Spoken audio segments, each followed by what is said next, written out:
Hello. हाँ yes sir, आवाज आ रही है सर। ओके।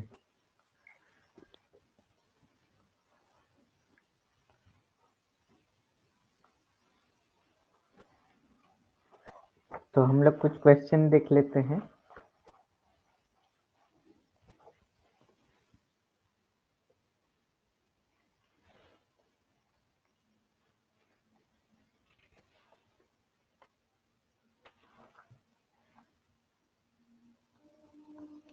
जैसे क्वेश्चन है हमारे पास, let A B n cross n real matrices,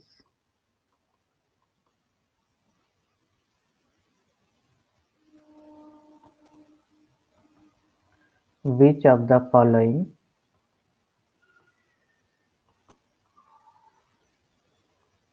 statement is correct?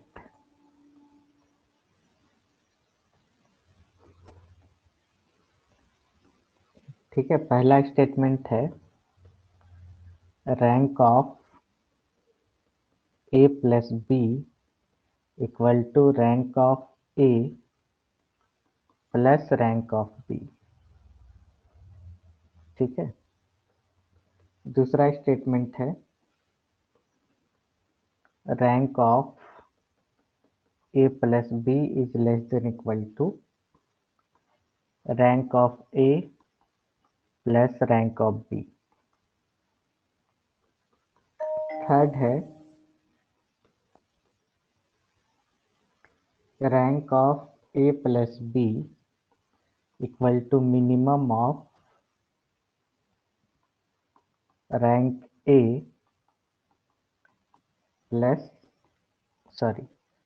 Comma rank B.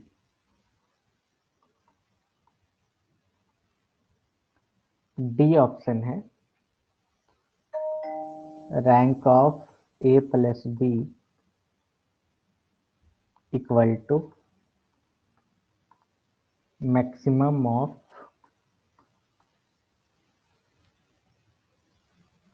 Rank A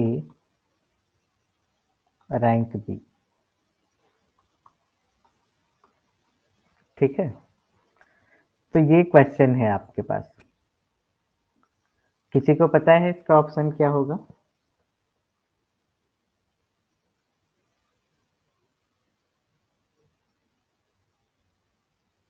आवाज आ रही है? यस सर क्या किसी को पता है इसका आंसर? Sir B number. ठीक है, बी नंबर। ठीक है, करेक्ट है। तो ये कैसे सॉल्व किए आप? सर ये रैंक ऑफ ए और रैंक ऑफ बी इक्वल कभी नहीं होता है, मतलब कभी कभार वो हमेशा इक्वल नहीं होते हैं। और ये जो रैंक ए प्लस बी कभी लेस देन इक्वल टू और ग्रेटर देन, ये वाला ऑप्शन लगा रही है। मिनिमम के बारे में तो वो चीज नहीं मालूम था सर। अच्छा अच्छा। ठीक है, ऐसे ये जो सर है इसके ये स्टेटमेंट। हाँ हाँ, बोलिए।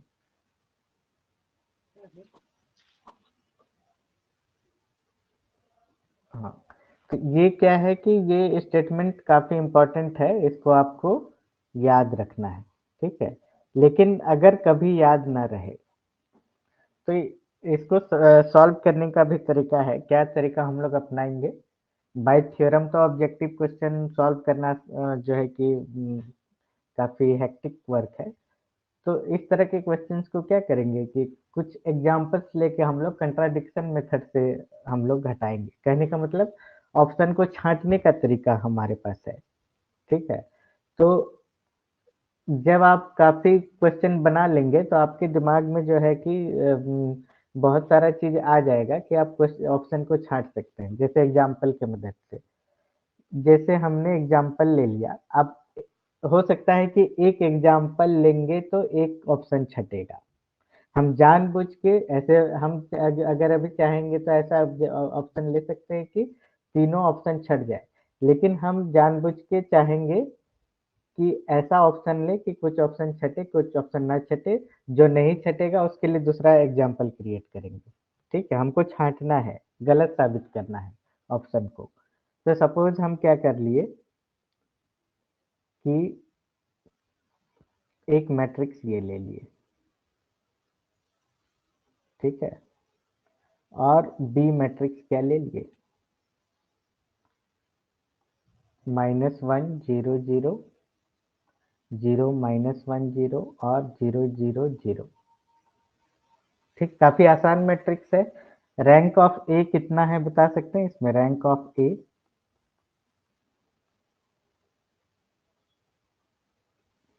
रैंक ऑफ इसमें हम ए सर 3 है।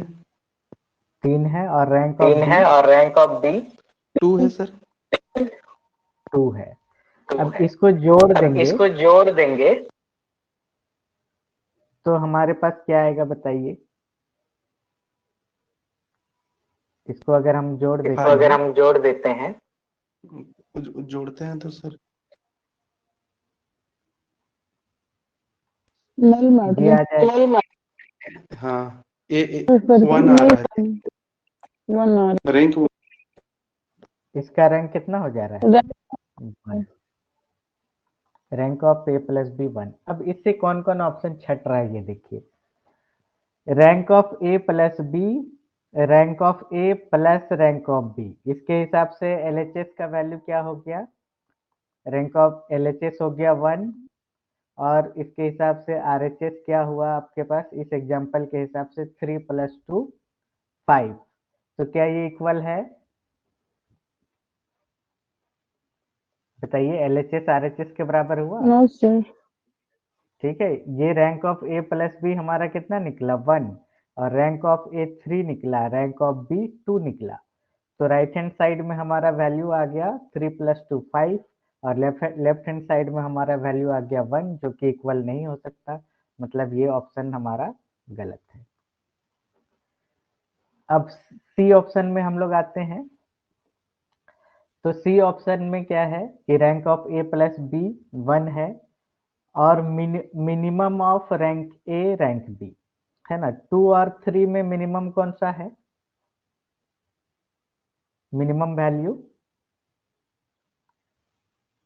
इस केस में, ऑप्शन सी के केस में, एलएचएस का वैल्यू कितना हो गया? 1, और आरएचएस का वैल्यू क्या होगा बताइए? ये 3 और 2 में मिनिमम वैल्यू क्या है? 2 सर। 2। तो यहाँ भी देख रहे हैं कि यहाँ भी जो एक ऐसा एग्जाम्पल आ गया। हम तो चाहते थे कि ऐसा एग्जाम्पल आए जिससे कि तीनों ऑप्शन ना कटे, लेकिन इसमें क्या आ गया? तीनों ऑप्शन कट जा रहा है। कोई बात नहीं, ये ऑप्शन भी हट गया।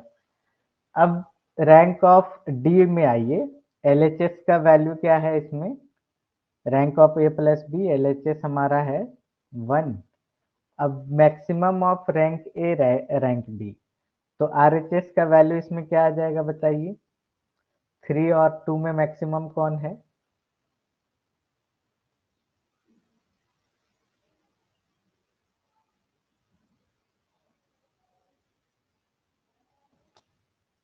बताइए,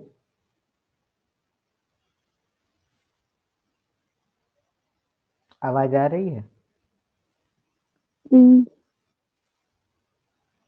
तो मैक्सिमम क्या होगा? 3 और 2 में मैक्सिमम बड़ा वैल्यू क्या है? मैक्सिमम कहने का मतलब बड़ा वैल्यू है ना। डिस्क्रीट जब वैल्यू रहेगा तो मैक्सिमम का कहने का मतलब ही है कि जो सबसे बड़ा हो। ठीक है, तो आरएचएस यहाँ पर क्या आएगा? 3 आएगा।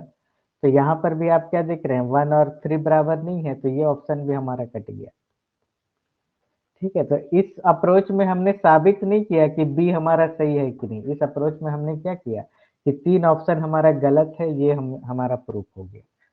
ठीक है, एग्जाम्पल के जरिए कौन ऑप्शन नहीं होगा ये पता कर सकते हैं, कौन ऑप्शन होगा ये पता नहीं कर सकते।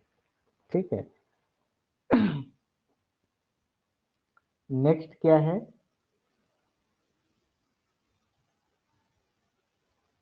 नेक्स्ट क्वेश्चन ले लीजिए।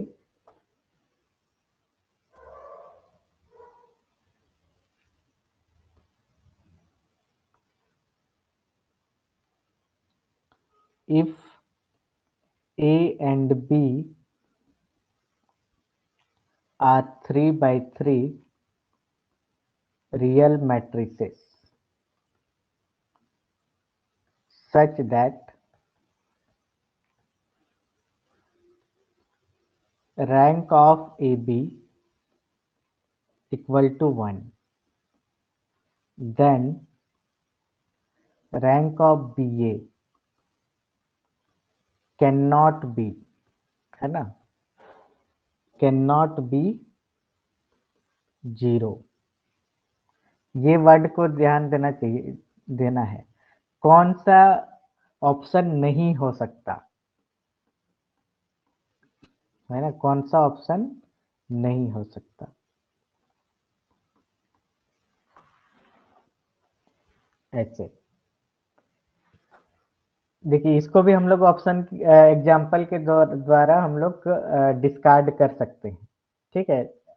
और उसके अलावा इसमें कुछ थ्योरी भी हम लोग समझ सकते हैं। पहले हम लोग एग्जाम्पल के जरिए देखते हैं, फिर क्या करेंगे हम लोग, थ्योरी के जरिए हम लोग देखेंगे, ठीक है। तो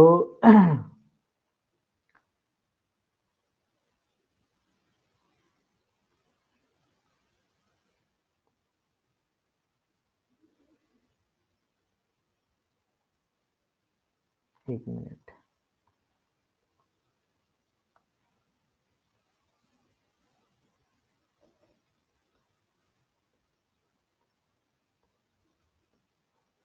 सपोज ए हम क्या ले लिए, ये मैं यहाँ पर 0 रखिए, ए ये हम ले लिए, ठीक है, और बी ले लेते हैं,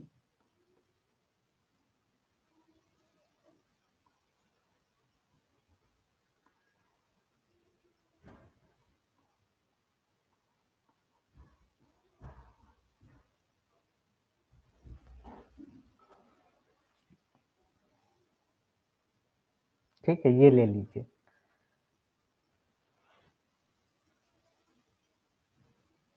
तो ए बी का वैल्यू क्या आएगा, देखिए इसमें ए बी का वैल्यू यहाँ पर 0, ये 0, यहाँ पे 1 और यहाँ पे 0, इसका रैंक हो गया हमारा 1। अब बी ए हम आप ले देखिए क्या आ रहा है,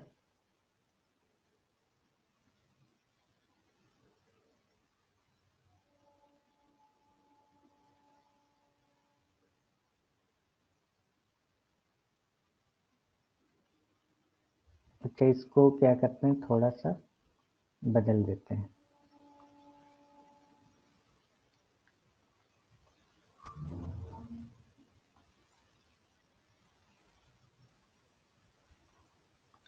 इसमें थोड़ा सा एग्जाम्पल से करने में थोड़ा टाइम लगेगा इसमें, ठीक है। तो इसको हम लोग क्या करते हैं, थोड़ा थ्योरी से ही कर देते हैं। एग्जाम्पल से भी किया जा सकता है, बस थोड़ा इटरेशन ज्यादा करना पड़ेगा इसमें।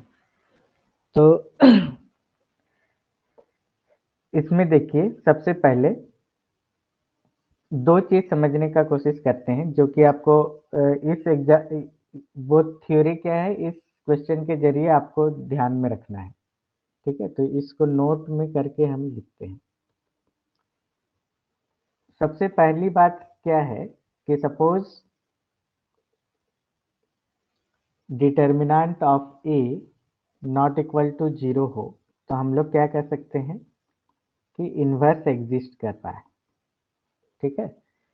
और determinant of B not equal to 0 हो, तब हम लोग क्या कह सकते हैं कि बी इन्वर्स भी एग्जिस्ट कर रहा है, ठीक है। जब ये कंसेप्ट समझ जाएंगे तो ये क्वेश्चन बनाना दिक्कत नहीं होगा। तो determinant of A not equal to 0, तो ए इन्वर्स एग्जिस्ट करेगा। Determinant of B not equal to 0, मतलब बी इन्वर्स एग्जिस्ट करेगा। अब ए बी इन्वर्स बराबर क्या होता है, बी इन्वर्स ए इन्वर्स। तो इस केस में अगर determinant of A not equal to 0 हो और डिटर्मिनेंट ऑफ बी भी नॉट इक्वल टू 0 हो, if determinant of A not equal to 0 and determinant of B not equal to 0, तब इस केस में क्या कर सकते हैं, इसका इन्वर्स भी एग्जिस्ट करेगा।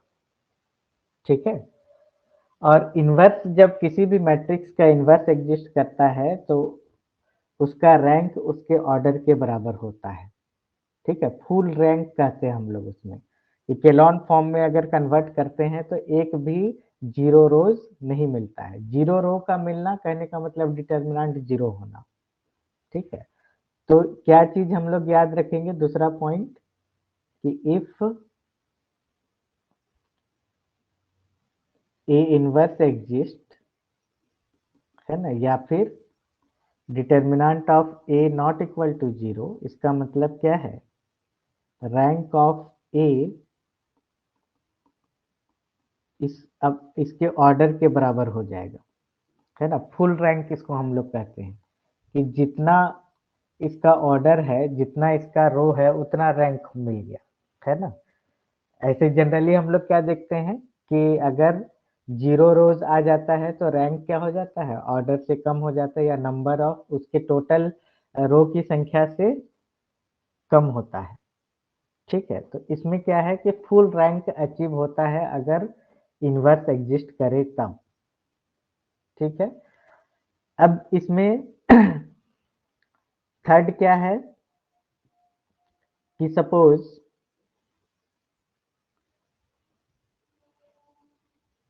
डिटर्मिनेंट ऑफ ए बी बराबर हमारा क्या है, determinant of A into determinant of B. ठीक है ना। तो अब यहाँ पर क्या दिया हुआ है क्वेश्चन में कि determinant of A B equal to 1, है ना। डिटर्मिनेंट ऑफ ए बी कितना दिया हुआ है, 1 दिया हुआ है, मतलब फुल रैंक नहीं है, नॉट फुल रैंक। ठीक है, ऑर्डर कितना है, 3/3 मैट्रिक्स दिया हुआ है। तो डिटर्मिनेंट ऑफ ए बी अगर हमारा क्या रहता, सॉरी, रैंक यहां पर दिया हुआ है, rank of A B equal to 1।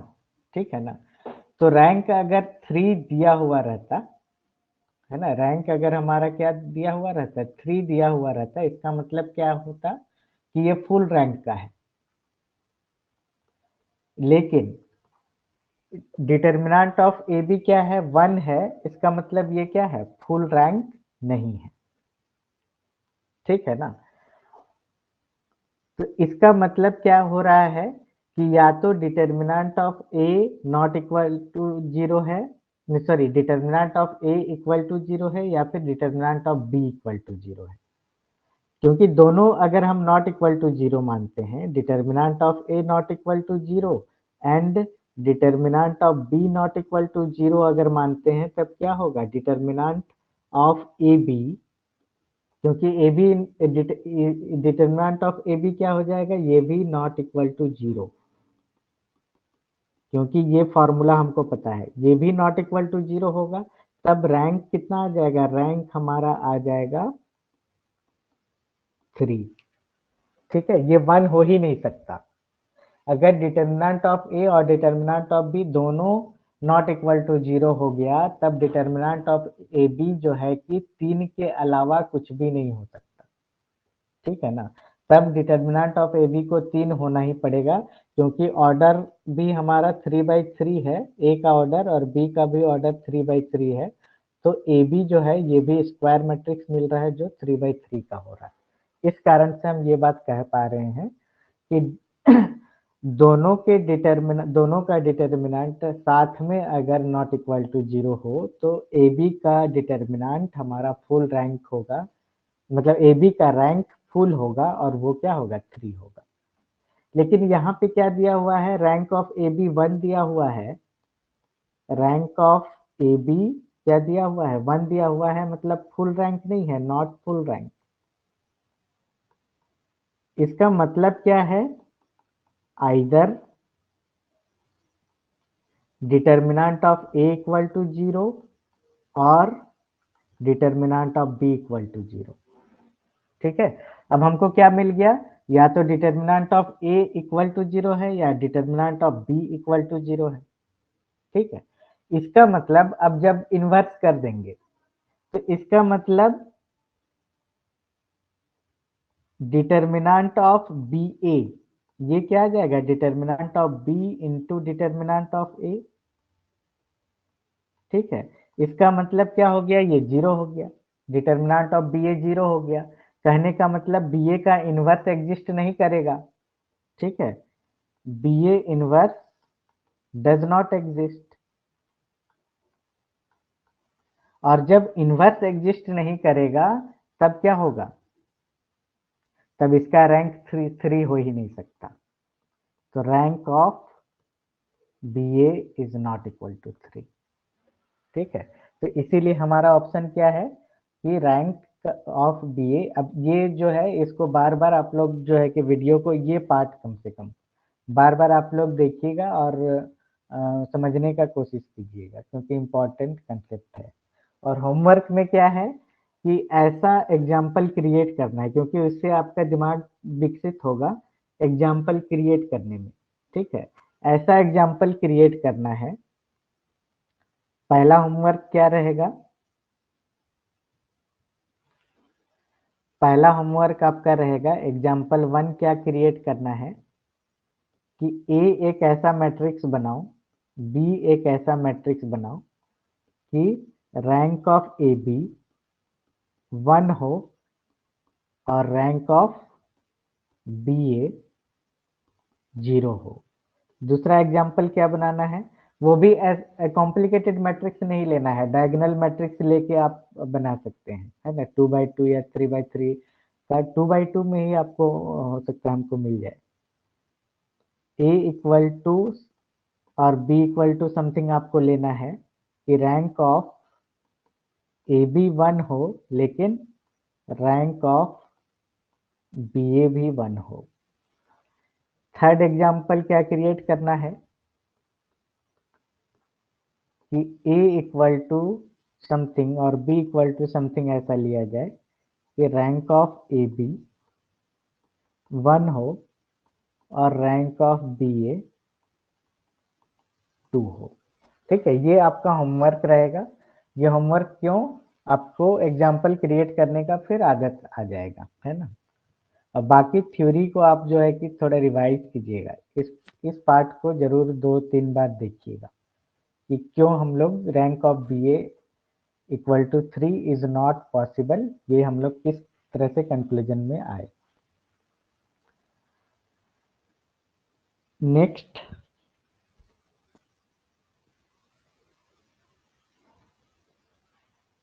Question क्या है, ये काफी इजी है, ये बन जाना चाहिए। Rank of an m by n matrix has rank of A is less than equal to minimum of mn.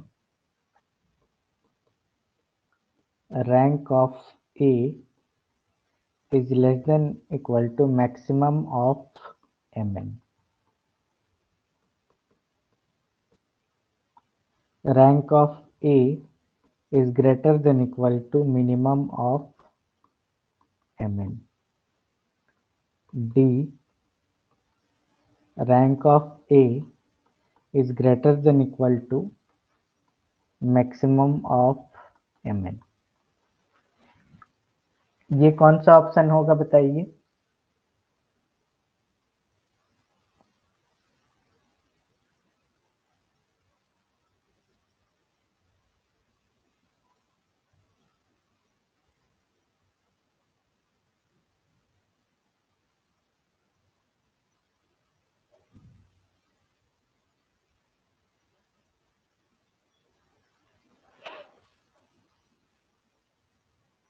आवाज आ रही है।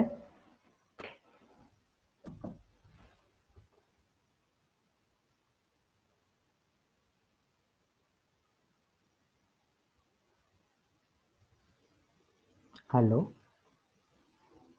Yes sir.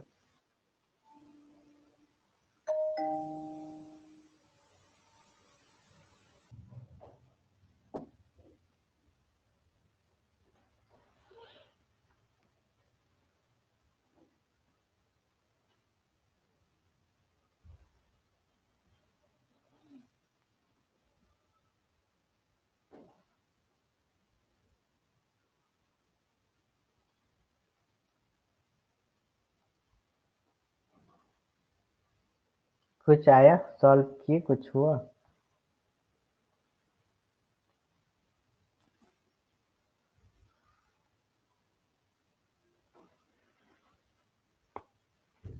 अच्छा, हम एक एग्जाम्पल लिखते हैं, इसके आधार पर बताइए कम से कम। एक एग्जाम्पल हमने ले लिया।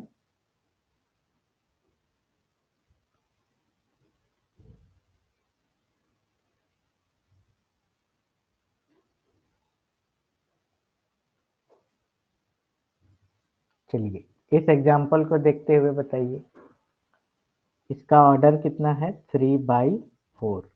तो m का वैल्यू यहाँ पर क्या है, 3, n का वैल्यू है 4। इसका रैंक कितना है बताइए, रैंक 2 है sir. Rank of a equal to 2।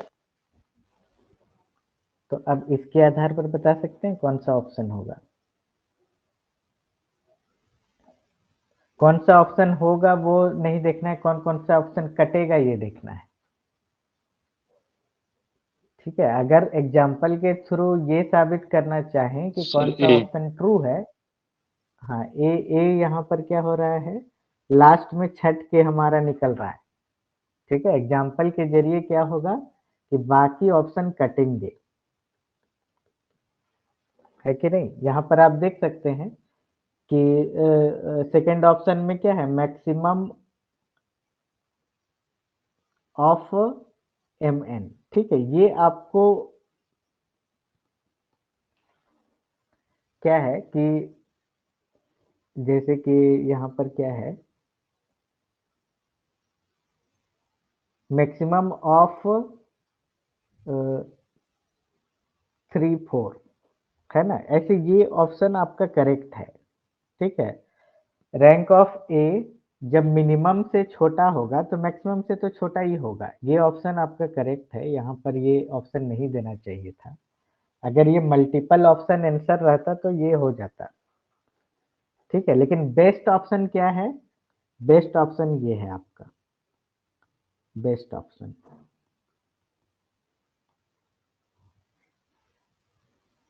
ठीक है ना, क्योंकि अगर हम ऐसे लिखें कि rank of A is less than equal to minimum of mn, और ये जो मिनिमम ऑफ mn क्या होगा, less than equal to maximum of mn, तो ये स्टेटमेंट सही है। ठीक है, लेकिन ये बेस्ट ऑप्शन हमारा नहीं है ना। करेक्ट अप्रोक्सीमेशन क्या है, ये है हमारा, ये वाला, ये हमारा करेक्ट अप्रोक्सीमेशन है। क्योंकि इसके बीच में मिनिमम ऑफ mn और मैक्सिमम ऑफ mn अगर कोई क्वांटिटी है तो वो रैंक रैंक कभी अचीव ही नहीं होगा। ठीक है ना, तो अगर मल्टीपल ऑप्शन रहे तो इसको भी करेक्ट किया जा सकता है, मतलब मल्टीपल आंसर रहे। कई बार नेट नेट के एग्जाम में पूछता है कि मल्टीपल आंसर आपका करेक्ट होगा, तब बी को भी हम लोग करेक्ट कर सकते हैं। ठीक है, अब इसमें देखिए सी ऑप्शन पूरी तरह से कंट्राडिक्ट है आपका, है ना। इसमें 3 और 4 से ज्यादा होगा, सी ऑप्शन क्या कह रहा है, 3 और 4 से ज्यादा होगा, जो कि 3 और 4 का मिनिमम तो 3 से ज्यादा होगा, ऐसा हो ही पॉसिबल ही नहीं हो रहा है। रैंक ऑफ ए 2 आ रहा है। ठीक है, और फिर मैक्सिमम ऑफ mn से ज्यादा, जब मिनिमम से ही आपका ज्यादा नहीं हो सकता तो मैक्सिमम से ज्यादा होने का सवाल ही नहीं। तो एक एग्जाम्पल से हमारा ये दोनों ऑप्शन कट रहा है। बी ऑप्शन के बारे में हम कह देते हैं कि ये स्टेटमेंट सही है, लेकिन यहाँ पे क्या है कि रैंक हमारा जो है इस पोजीशन पे है। सपोज ये रैंक ऑफ ए है, ये क्वांटिटी कुछ निकला हमारा, यहाँ पर मिनिमम ऑफ mn है, और तो मैक्सिमम ऑफ mn यहाँ पर है। ठीक है, तो रैंक ऑफ ए हमारा इससे कम या इक्वल होगा। ठीक है, तो जैसे कि हम लोग 2 को 3 से छोटा कहते हैं तो 4 से तो ऑब्वियसली छोटा होगा। ठीक है, तो ये इनइक्वालिटी जो ये स्टेटमेंट है ये सही है, लेकिन बेस्ट ऑप्शन के तौर पर नहीं आएगा। सिंगल करेक्ट आंसर के लिए इसको हम लोग क्लिक नहीं करेंगे, तो इसको हम लोग क्या लिख देते हैं कि इस क्वेश्चन के हिसाब से, हाँ, ये क्या लिखा है, हैज प्रॉपर्टीज। अब ये प्रॉपर्टीज कह दिया तो हमको क्या करना पड़ेगा, तब ए को ही सिलेक्ट करना पड़ेगा, क्योंकि इसको हम प्रॉपर्टी के रूप में नहीं ले सकते, है ना। ये हमारा वेल रिकॉग्नाइज्ड प्रॉपर्टी के रूप में नहीं आ सकता, लेकिन ये स्टेटमेंट सही है, तो इस बात को ध्यान में रखेंगे।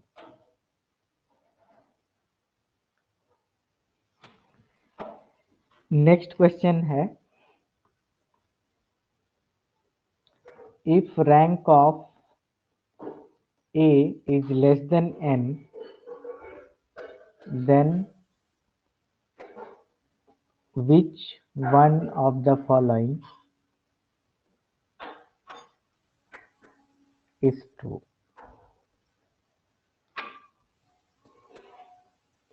पहला, the reduced, अब ये reduced वगैरह वर्ड यूज कर रहा है, उस पे मत जाइए, क्या किसके बारे में बात कर रहा है, इकेलॉन फॉर्म के बारे में बात कर रहा है। of A has n non-zero rows,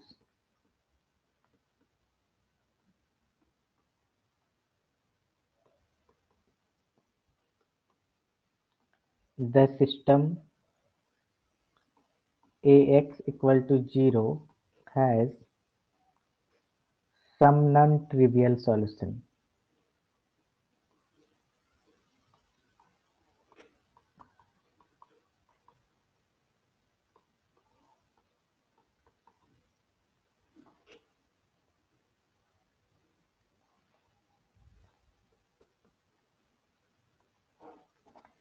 C है, the matrix A has exactly n pivot points। चलिए इसमें इस वर्ड को भी हम लोग समझ लेंगे, पाइवट पोजीशंस।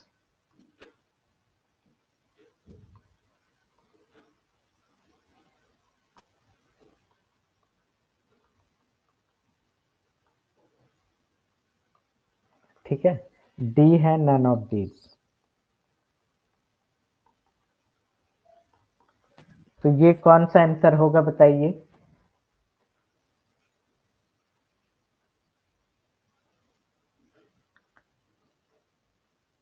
यहाँ क्या मान लीजिए, n नंबर ऑफ वेरिएबल मान लीजिए,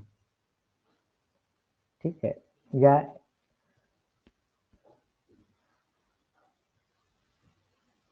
n नंबर ऑफ रोज भी मान सकते हैं। वेरिएबल नहीं, वेरिएबल तो इक्वेशन का केस में होगा। ए को नंबर ऑफ रोज मान के चलिए,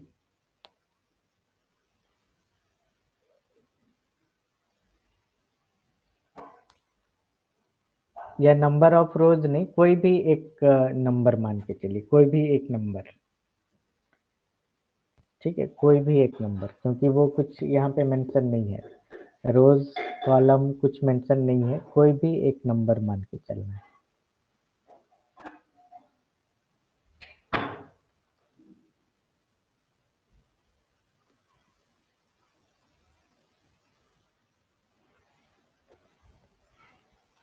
कुछ गेस कर पा रहे हैं इसमें।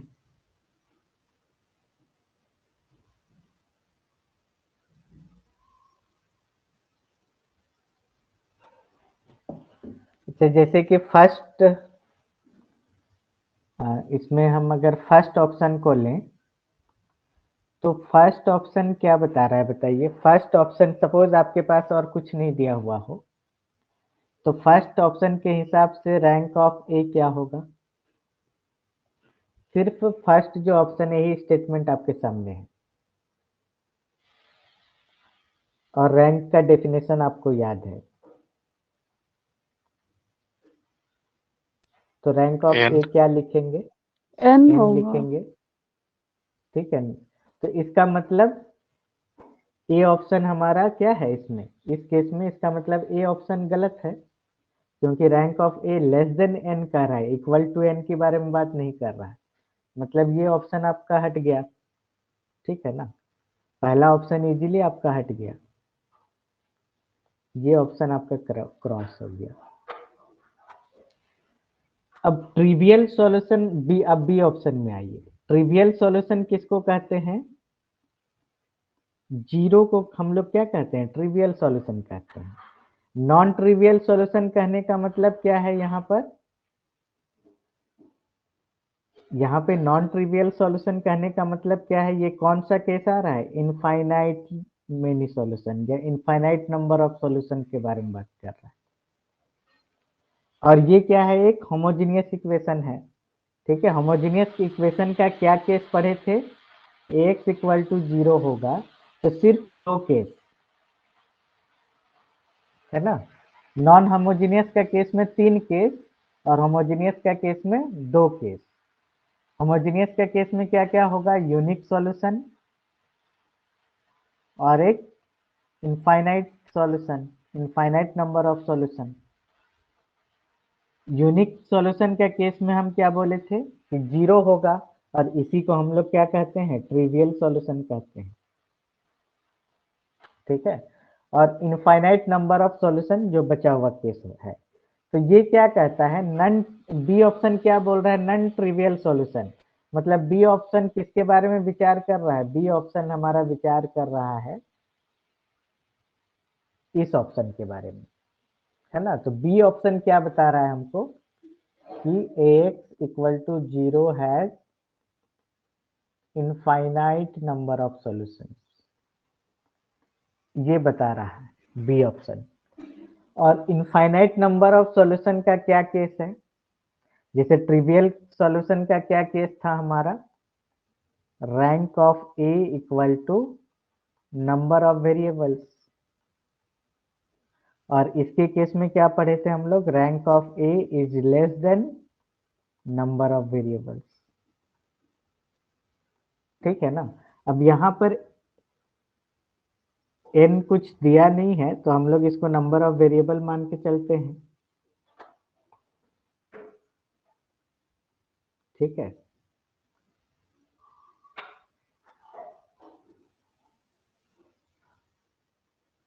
या फिर आगे ऑप्शन पढ़ते हैं अभी, है ना, अभी आगे पढ़ते हैं।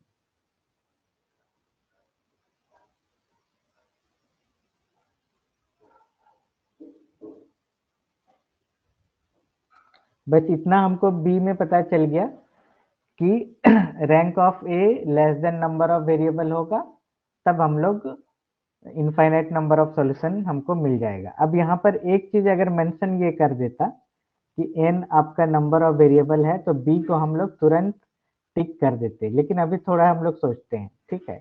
c के बारे में आते हैं। The matrix has exactly n pivot positions.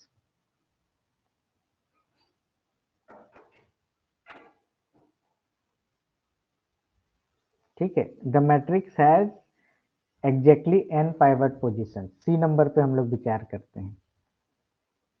तो ये जो है हमारा फर्स्ट नन जीरो जो नंबर होता है, ठीक है, फर्स्ट नन जीरो जो नंबर होता है,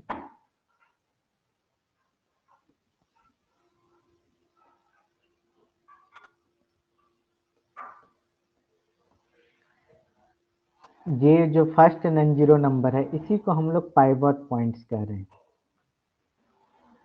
ठीक है। तो यहाँ पर पाइवट पोजीशन भी कह रहे हैं।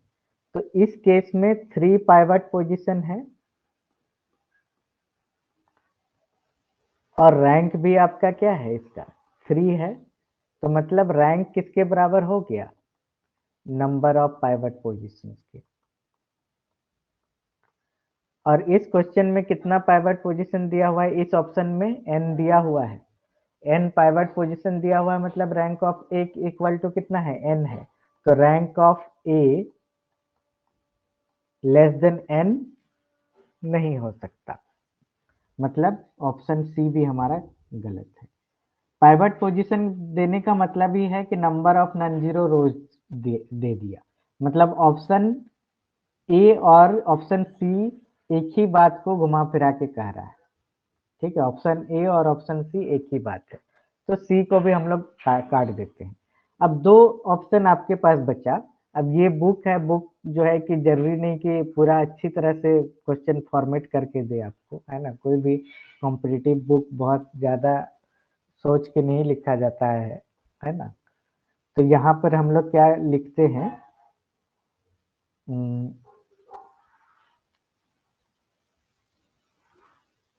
एक चीज हम यहाँ पे जोड़ देते हैं, let X is a column matrix, column vector of order n into 1। ये हम जोड़ देते हैं अपने हिसाब से। तो इसका मतलब हो गया कि नंबर ऑफ वेरिएबल कितना है, n हम मान के चल रहे हैं। नंबर ऑफ वेरिएबल क्या है, n मान के चल रहे हैं। तब हम क्या कर सकते हैं, b को करेक्ट कर सकते हैं। ठीक है, लेकिन इस क्वेश्चन के जरिए जो जो कंसेप्ट है वो उसको अच्छे से समझ लीजिए।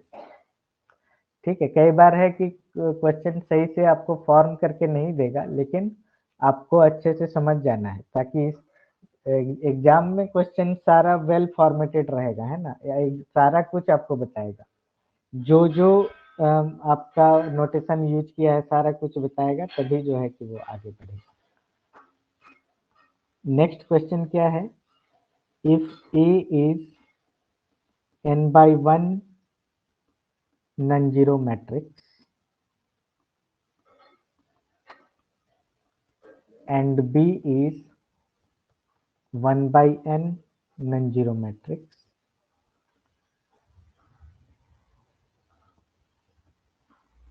then rank of AB equal to 1, rank of AB equal to n, rank of AB equal to 0, none of the above।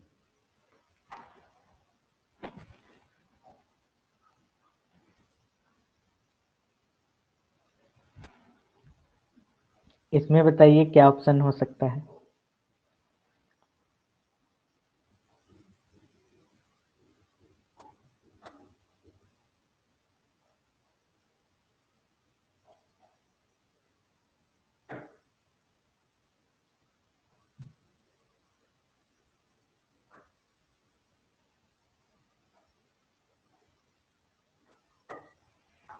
Example से ही इसको क्रॉस करने की कोशिश कीजिए।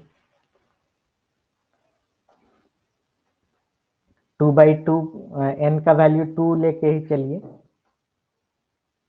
आवाज आ रहा है?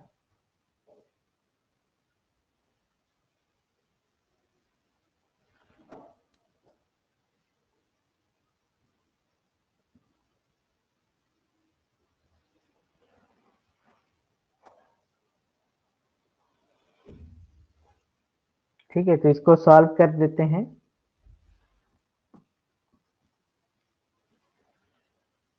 आवाज आ रहा है कि नहीं बताइए एक बार। आ रहा है सर आवाज, आ रहा है सर आवाज। तो अब हम लोग छोटा से छोटा मैट्रिक्स लेके ही क्या करते हैं, ऑप्शन डिस्कार्ड करने की कोशिश करते हैं। n का वैल्यू मान लेते हैं 2, तो 2/1 और 1/2 लेके हम लोग डिस्कार्ड करने की कोशिश करते हैं। तो पहला क्या कहा, rank of A B equal to 1। ठीक है, ठीक है, एक एट रैंडम हम लोग कुछ ले लेते हैं। नॉन जीरो मैट्रिक्स लेने बोला है, तो 2/1 हमको लेना है, 2 रो और एक कॉलम लेना है। तो एट रैंडम हम ले लिए 1 0, और इसमें सपोज हम ले लिए 1/2, मतलब एक, इस तरह से। ठीक, तो इन दोनों को अगर हम प्रोडक्ट करते हैं तब क्या आएगा, ए बी का वैल्यू क्या आएगा, 1 0 और फिर 0 0। अब इसका रैंक कितना आ गया? Rank of A B 1 sir. 1 आ गया, लेकिन हम 1 क्या आ गया, बोले हैं? लेकिन हम क्या ऑप्शन बोले को हैं? ऑप्शन को काटना है, ऑप्शन को टिक नहीं करना है। ठीक है, तो बी ऑप्शन और सी ऑप्शन देखिए कट गया। ठीक है, बी ऑप्शन और सी ऑप्शन क्या हो गया? कट गया।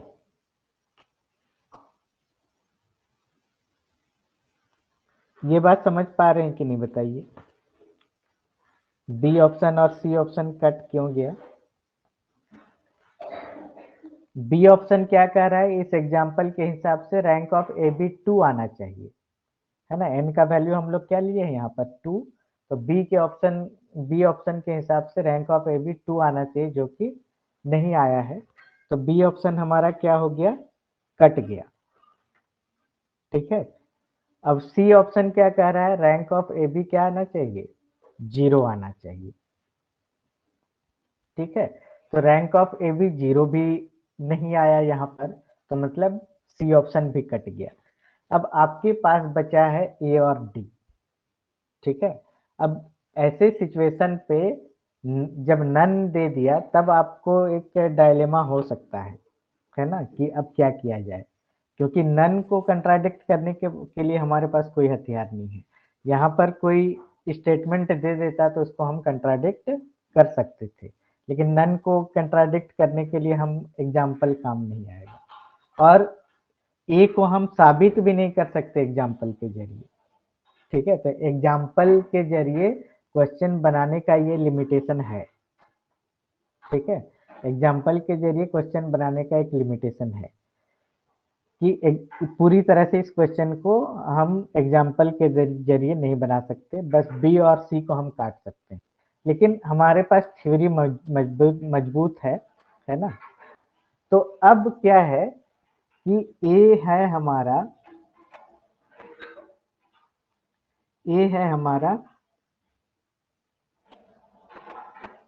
n क्रॉस 1 मैट्रिक्स, है ना। तो ए क्या है हमारा? n cross 1। तो अब क्या करते हैं? अब हमारे पास कुछ उपाय बचा नहीं, तो हम क्या करेंगे? एक एट रेंडम कोई ले लेते हैं, x1 x2, क्योंकि हमारे पास अब कोई उपाय बचा नहीं। ठीक है, ये क्या है? 2 क्रॉस 1। जब उपाय ना बचे तो इन जनरल थोड़ा सा जनरल करने की कोशिश करेंगे, और बी हमारा है y1 y2। अब ये भी नॉन जीरो मैट्रिक्स है और ये भी नॉन जीरो मैट्रिक्स है, तो हमारे पास क्या है? x1 एंड x2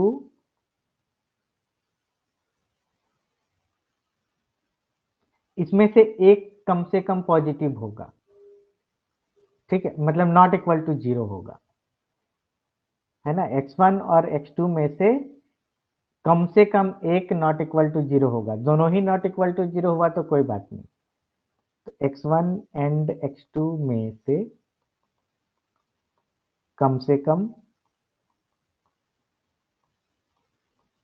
एक नॉन जीरो होगा। अगर दोनों ही 0 होगा तब तो उसको क्या कहेंगे हम लोग? जीरो मैट्रिक्स कहेंगे ना। आपका दिया हुआ है नॉन जीरो मैट्रिक्स, ये भी दिया हुआ है नॉन जीरो मैट्रिक्स। अगर दोनों वैल्यू 0 ले लेंगे तब तो क्या होगा? जीरो मैट्रिक्स कहलाएगा। इसी तरह से y1 एंड y2 में से कम एक क्या होगा? नॉन जीरो होगा।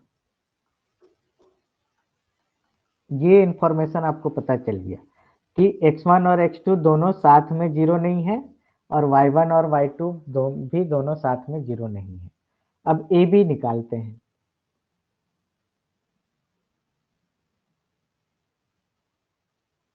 अच्छा, उल्टा ले लिए लगता है। ये तो प्रोडक्ट ही नहीं हो सकता, है ना। हम लोग उल्टा ले लिए। ये है x1 x2 ऐसे लेना है, और ये लेना है y1 y2 ऐसे, तब तो प्रोडक्ट हो पाएगा। है ना। पहले मैट्रिक्स के कॉलम की संख्या दूसरे मैट्रिक्स के रो की संख्या के बराबर होनी चाहिए, तभी हम ए बी निकाल सकते हैं, अदरवाइज ए बी नहीं निकाल सकते। अब इसको मल्टीप्लाई करेंगे तो क्या आएगा, यहाँ पर x1 y1, यहाँ पर x2 y1, और यहाँ पर x1 y2, और यहाँ पर x2 y2। अब x1 और x2 में से कोई एक नॉन जीरो है, ठीक है। तो कोई भी एक नॉन जीरो, मान लेते हैं x1 नॉन जीरो है या x2 नॉन जीरो, अपने हिसाब से कुछ भी मान लीजिए, x2 not equal to zero. और y1 और y2 में से कोई भी एक नॉन जीरो है, तो मान लेते हैं y1 not equal to zero, है ना। तो अगर दोनों ही नॉट इक्वल टू जीरो हो तब तो और अच्छी बात है, ठीक है। और लेकिन कम से कम एक नॉट इक्वल टू जीरो है, दोनों नॉट इक्वल टू जीरो है तो और बेटर कंडीशन, लेकिन कम से कम एक नॉट इक्वल टू जीरो है। तो यहाँ पे अपनी सुविधा के लिए आप किसी को भी मान सकते हैं, यहाँ पे हम अपनी सुविधा के लिए x2 को नॉट इक्वल टू जीरो माने और y1 को नॉट इक्वल टू जीरो माने। तो यहाँ पर ये जो क्वांटिटी है ये हमारा नॉट इक्वल टू जीरो आएगा। बाकी भले जीरो हो जाए, बाकी भले जीरो हो जाए, लेकिन कम से कम एक नॉट इक्वल टू जीरो आएगा, ठीक है। और जब एक भी क्वांटिटी अगर नॉट इक्वल टू जीरो आया तो इकोलॉन फॉर्म में कम से कम एक नॉन जीरो रो तो मिलेगा, ठीक है। अगर एक भी एलिमेंट नॉन जीरो हो गया तो कम से कम एक नॉन जीरो रो हमारा मिलेगा ही मिलेगा, ठीक है। तो इसका मतलब क्या हो गया कि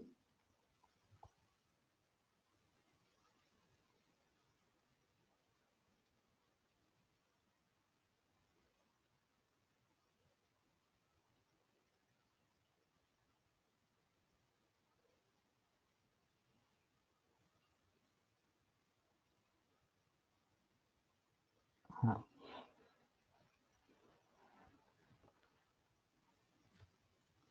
तो इसका मतलब क्या हो गया, अब इसमें भी थोड़ा सा डाउट वाली सिचुएशन है कि ये ऑलवेज ट्रू नहीं होगा, ठीक है ना, ये नॉट ऑलवेज ट्रू हो सकता है। रैंक ऑफ ए बी हमारा क्या हो गया, अ, अगर 3/3 लेंगे तो ज्यादा आपको समझ में आएगा।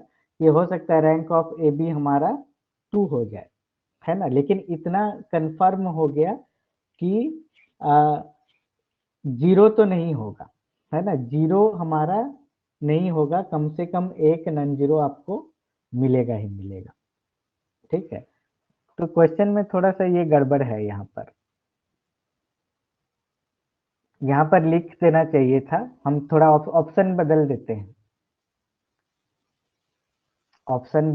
हैं, इसको मान के हम लोग चलते हैं, या फिर इससे क्या है कि ये क्लियर है, ये ऑलवेज कर देते हैं, तब हमारा क्या आ जाएगा, नन हो जाएगा हमारा आंसर, ठीक है ना। क्योंकि ये ऑलवेज नहीं भी आ सकता है। रैंक हमारा क्या होगा, 3/3 लेंगे तो यहाँ पर देखिए, एक मिनट,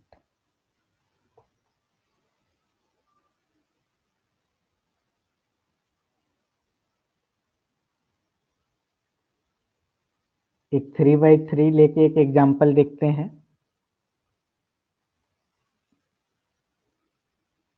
या 2/2 में ही ले लीजिए, 2/2 में ही ले लीजिए,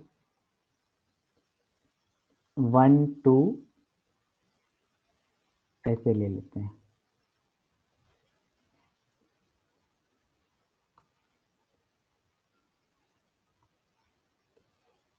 वन टू और ये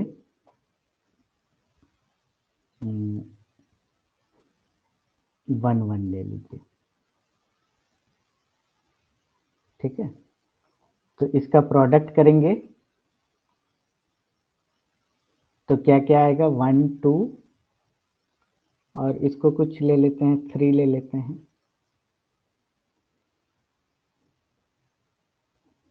3 6,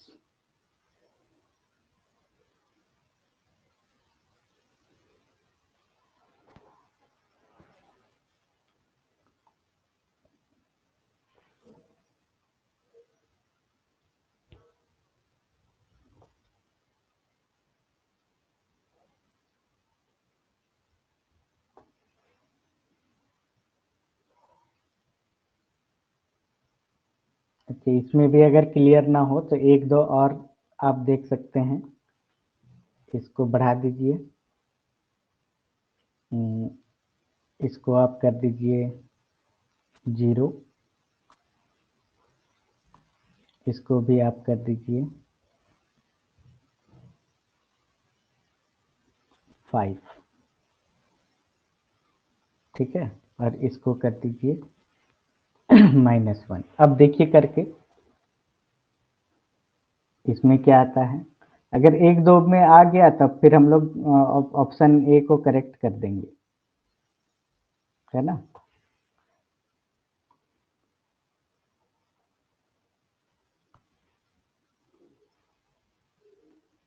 ये क्या आ जाएगा, 1 2 -1 3 6 -3, ठीक है, और ये क्या आ जाएगा 5 10 और -5, ऐसे।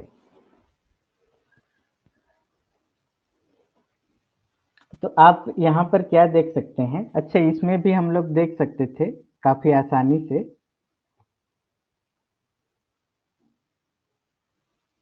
कॉलम वाइज देखते तो हमें पता चल जाता। हाँ, यहाँ पर देखिए, ये चूंकि हमको अभी बताने में थोड़ा सा असुविधा क्यों हो रहा है हमको, क्योंकि लिनियरली इंडिपेंडेंट और डिपेंडेंट वेक्टर हम लोग नहीं पढ़े हैं, ठीक है, तो थोड़ा सा हमको दिक्कत हो रहा है। लेकिन अभी यहाँ पर हम अगर थोड़ा सा एक्सप्लेन कर दें तो आपको समझ में आ जाएगा। जब डिपेंडेंट इंडिपेंडेंट हम लोग पढ़ लेंगे तब और आसानी से होगा। x1 y1 x2 y1, ठीक है, x1 y1 x2 y1। एक बार इसको लिख लेते हैं, x1 y1 x2 y1। फिर पहला में हम लोग जाते हैं, x1 y2 x2 y2,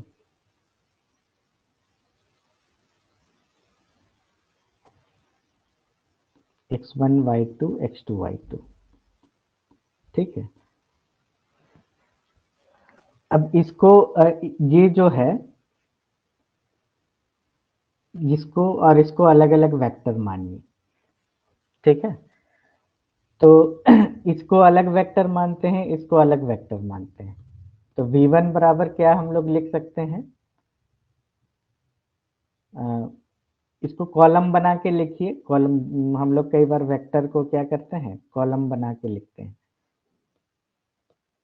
ऐसे। और v2 को क्या मानते हैं, x2 y1 x2 y2। तो ये v1 क्या है, x1 कॉमन आ जाएगा तो क्या बचेगा, y1 y2।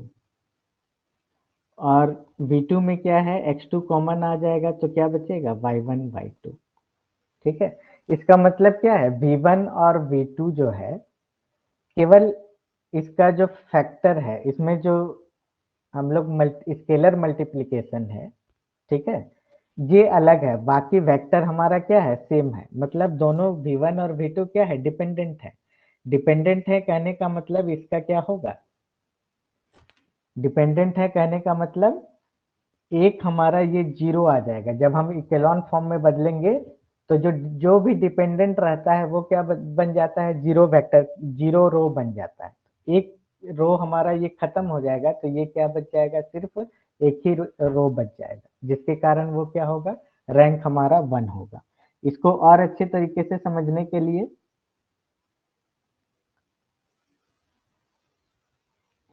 अब 3 वेक्टर का ले लीजिए, जैसे कि x1 x2 x3, और यहाँ पर y1 y2 y3। अब इसको इन जनरल आप जो है कि नीचे भी बढ़ा सकते हैं, इधर आप n तक ले जा सकते हैं। इसको मल्टीप्लाई कीजिए तो क्या होगा, x1 y1 x2 y1 x3 y1, ठीक है। ये क्या आ जाएगा, x1 y2 x2 y2 x3 Y sorry x3 y2, फिर x1 y3,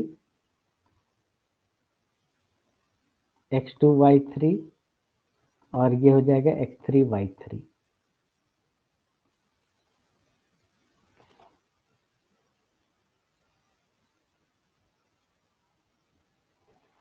अब इसमें भी आप देखिए,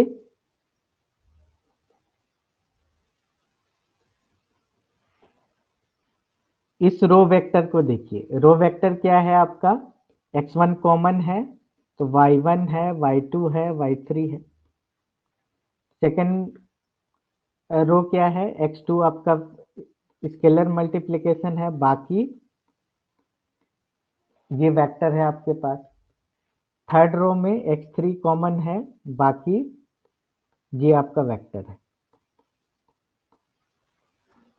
ठीक है, तो इसका मतलब क्या हो गया कि आप डिटर्मिनेंट का भी प्रॉपर्टी लगा सकते हैं, है ना, कि इसका डिटर्मिनेंट आपका क्या हो जाएगा, 0 हो जाएगा। या फिर दूसरे तरीके से थोड़ा सा कॉमन सेंस लगाइए, जब आप इकेलॉन फॉर्म में बदलेंगे इकेलॉन फॉर्म में बदलेंगे तो हम लोग क्या लिख सकते हैं, यहाँ पर देखिए, अगर ये आपका R1 है, ये R2 है और ये R3 है,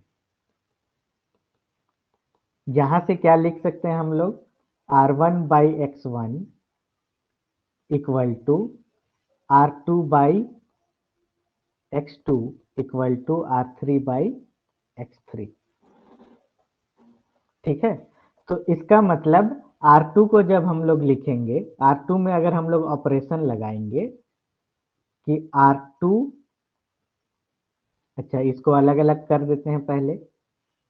फर्स्ट दो फ्रैक्शन लीजिए तो क्या आ जाएगा, R1 by x1 equal to R2 by x2, और फर्स्ट और लास्ट लीजिए तो क्या आ जाएगा, R1 by x1 equal to R3 by x3।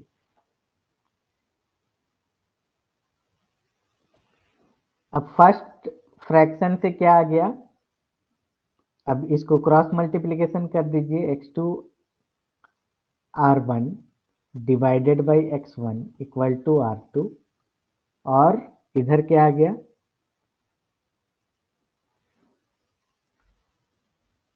R3 equal to x3 R1 by x1। ठीक है, तो यहां से क्या आ जाएगा हमारा, R2 minus x2 by x1 R1, ये कितना हो गया, 0। और यहां से क्या आ गया, R3 minus x3 minus x1 R1 equal to 0। ठीक है, तो R2 रो में अगर हम ऑपरेशन लगाएं कि R2 minus x2 by x1 R1, तब हमारा क्या आ जाएगा, ये पूरा रो 0 आ जाएगा। फिर R3 में अगर हम ऑपरेशन लगाएं R3 minus x3 by x1 R1, तो ये क्या आ जाएगा, पूरा 0 हो जाएगा। तो जो हम इसको इकेलॉन फॉर्म में बदलेंगे, ठीक है, इकेलॉन फॉर्म में बदलेंगे तब क्या आ जाएगा, ये पूरा 0 हो जाएगा, ये भी पूरा 0 हो जाएगा। आप अगर कुछ समझ में नहीं आएगा तो क्या करेंगे, इस तरह से जनरल मैट्रिक्स लेके बस इकेलॉन फॉर्म में आप कन्वर्ट करने का कोशिश कीजिए। ठीक है, कन्वर्ट हो जाएगा, तब सिर्फ और सिर्फ क्या बचेगा, एक रो बचेगा, एक रो बचेगा, और ये क्या हो जाएगा हमारा, x1 y1 x1 y2 और x1 y3। ठीक है, तो सिर्फ और सिर्फ क्या है हमारा, एक रो हमारा बच रहा है। ठीक है ना, और जब हम यहाँ पर देखिए, यहाँ पर जब ये ऑपरेशन कब हम लोग कर सकते हैं, ये ऑपरेशन और ये ऑपरेशन कब हम लोग कर सकते हैं, जब ये हम लोग मान चुके हैं कि x1 is not equal to 0, यहाँ भी x1 is not equal to 0। ठीक है, तीनों में से सारा जो है कि एक साथ 0 नहीं हो सकता, तो उसमें से हम क्या माने कि x1 0 नहीं है। अगर x2 को मानते तो हम लोग क्या करते कि रो को सफल कर देते पहले, है ना, R1 और R2 को हम लोग एक्सचेंज कर देते, उसके बाद हम लोग कैलकुलेशन करते। तो यहाँ पे ये ऑपरेशन लगाए हैं, इसका मतलब है x1 हमारा 0 नहीं है, ये यहाँ भी x1 0 नहीं है। तो x1 0 नहीं है और y1 y2 y3 में से तीनों एक साथ 0 नहीं हो सकता, मतलब इन तीनों में से कम एक नॉट इक्वल टू 0 है। ठीक है, इन तीनों में से कम एक नॉट इक्वल टू 0 है, कम से कम एक नॉन जीरो है। ठीक है, तो इसके आधार पर हम लोग क्या कर सकते हैं, कह सकते हैं कि इसका रैंक क्या होगा, 1 होगा, क्योंकि ये आपका 0 रो आ गया, ये भी 0 रो आ गया। ठीक है, और इसका रैंक क्या प्रूफ हो गया, 1 प्रूफ हो गया आपका। तो ये तो तरीका है थ्योरी से बताने का, लेकिन ऑप्शन से जाने पर क्या लिमिटेशन है आपने देख लिया। हाँ, कैलकुलेट करके एक दो कैलकुलेट करके जब आप देख रहे हैं कि रैंक 1 ही आ रहा है तो आप जा सकते हैं, ऑप्शन ए ज्यादा प्रोबेबिलिटी बन जाता है, लेकिन हम कंफर्म नहीं कह सकते, क्योंकि हम तो अभी पढ़ा रहे हैं कि हम कंफर्म ये बात हम कैसे कह सकते थे कि जो है कि एग्जाम्पल के थ्रू, क्योंकि हमने देखा यहाँ पे मन ही मन हमने देखा। ठीक है, जब 2/2 आप इस एग्जाम्पल को लेने से पहले हमने क्या देखा, 2/2 मैट्रिक्स लेके देखा, उसमें हमने देखा कि ये तो रैंक 1 आ रहा है। फिर 3/3 डाल के देखा, तो इसमें भी देखा हमने 1 आ रहा है। तो प्रोबेबिलिटी बना, यहाँ से क्या है कि प्रोबेबिलिटी हो रहा था कि ऑप्शन एक का करेक्ट होने का प्रोबेबिलिटी हो रहा था, लेकिन प्रूफ नहीं हो रहा था। ठीक है, प्रूफ के साथ नहीं कर पा रहे थे, लेकिन आपको जो है कि एग्जाम में प्रूफ नहीं करना है। ठीक है, जब देखे आपको लगे कि प्रोबेबिलिटी ज्यादा बन रहा है 1 का, तो ऑप्शन ए को करेक्ट करके निकल जाना है। अब चूंकि हमको यहाँ पढ़ाना था, तो पढ़ाने के क्रम में कुछ अलग सिचुएशन बन जाता है। तो यहाँ पर हमने क्या किया कि 3 लेके हमने प्रूफ कर दिया। ठीक है, अब जब 3 में प्रूफ हो गया तो इसको n में भी प्रूफ किया जा सकता है, xn लेके भी प्रूफ किया जा सकता है सेम तरीके से।